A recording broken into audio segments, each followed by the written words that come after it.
The morning TV. दहेज, समाज क्या कहेगा? हमें तो आपकी बच्ची पसंद आ गई है। हमारे लड़के की कद काठी के हिसाब से देखे तो दोनों की जोड़ी बहुत अच्छी लगेगी। जैसा आप सही समझे। बेटा योगेश, तुम दोनों को अगर टाइम चाहिए तो आपस में अकेले में कुछ बात कर सकते हो। हम बाहर चले जाते हैं। जी पिताजी, जैसा आप कहें। योगेश और सविता को अकेले वक्त देकर सब वहां से चले जाते हैं। चाय कैसी लगी? चाय भी अच्छी लगी और आप भी। सच में? हाँ, मैंने तो फोटो देख के ही हाँ बोल दिया था। मुझे भी आप अच्छे लगे। आपको कुछ पूछना हो तो पूछ लीजिए, जैसे खाना बनाना आता है या नहीं, घर के क्या क्या काम कर लेती हूँ, वगैरह वगैरह। वो तो मेरी माँ आपकी माता जी से पूछ ही लेंगी, वो मेरा डिपार्टमेंट नहीं है। इधर योगेश और सविता जिंदगी भर का साथ जोड़ने की बात कर रहे थे। उधर सविता के पापा योगेश के पिताजी के सामने हाथ जोड़ के खड़े थे। देखिए, हमारा बेटा पढ़ा लिखा है, अच्छी नौकरी करता है। उसमें जितना पैसा लगा है कम से कम उतना तो मिलना चाहिए ना। 10 लाख से कम में तो नहीं हो पाएगा। बेटी हमारी बहुत होनहार है और 7 लाख भी तो कम नहीं होते हैं ना जी। अगर आप हमारी बेटी को शादी के बाद काम करने देंगे तो 3 लाख तो 6 महीने में ही कमा लेगी। हमारे घर में ये सब नहीं होता। औरतें घर संभालती हैं और आदमी बाहर के काम। जरा मेरी बात तो समझिए। एक कार देने के बाद 10 लाख रुपए नगद देने में हमारी कमर टूट जाएगी और इसके अलावा टीवी फ्रिज तो देना ही पड़ेगा। शादी की तैयारियां, मेहमानों की पूछ परख, बारातियों का स्वागत।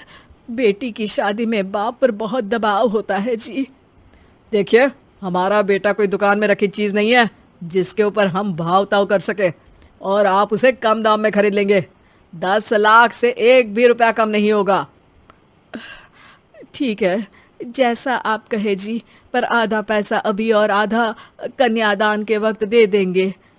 अरे, इसमें भी किश्त मांग रहे हैं आप? हमने तो सोचा था कि अच्छा परिवार होगा आपका। अच्छा ही परिवार है देवनाथ जी, पर पैसों की थोड़ी तंगी है ना, वरना सब ठीक ही है हमारे परिवार में जी।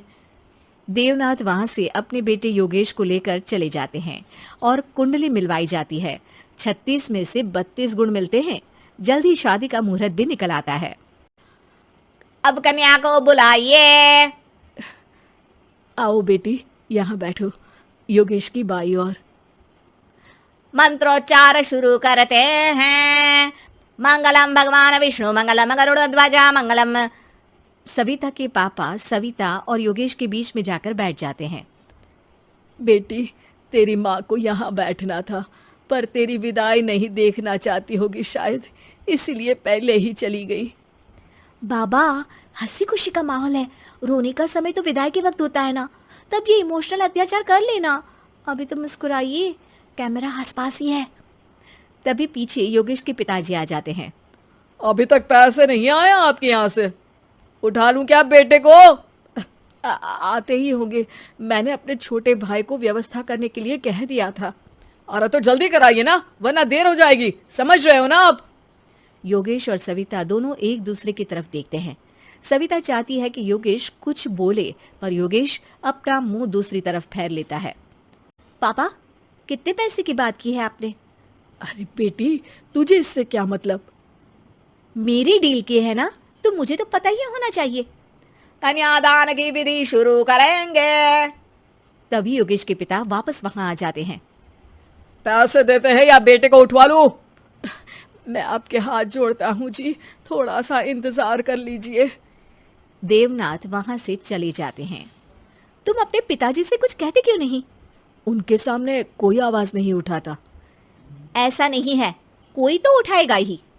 तभी वहां सविता के चाचा एक बैग लेकर आते हैं और सविता के पापा को देते हुए कहते हैं, 9 लाख ही हुए। आत्माराम इशारा करके योगेश के पिता को वहां बुलाते हैं। क्या?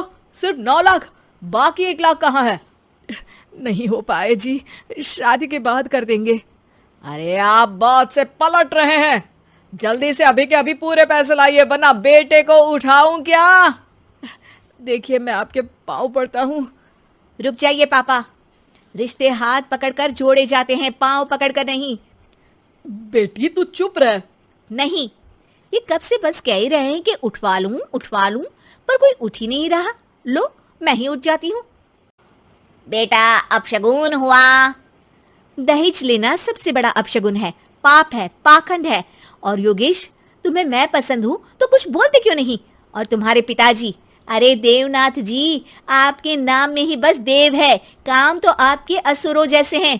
पर गलती आपकी नहीं, गलती मेरे पिताजी की है, जो आप जैसे लोगों को घर की दहलीज भी चढ़ने देते हैं। लेकिन एक बात साफ है, मैं आपके घर की दहलीज कभी नहीं चढ़ूंगी। अरे बेटा, समाज क्या कहेगा? यही कहेगा कि सविता के भीतर की माँ दुर्गा जाग गई थी, जिसने पापा के खिलाफ, गलत के खिलाफ आवाज उठाई। आसपास के लोगों ने जोरदार तालियां बजाई। समाज की तालियों से पता चला कि समाज क्या कहेगा। समाज ने सविता की बात को स्वीकार भी किया और उसको अपने सर आंखों पर भी बिठा लिया। सविता के पिता में हिम्मत जागी और उन्होंने कहा, देवनाथ जी, आप कह रहे थे ना बेटे को उठा लूं क्या? उठा लीजिए। हमारी बेटी को आपका लड़का पसंद नहीं है और हमें आप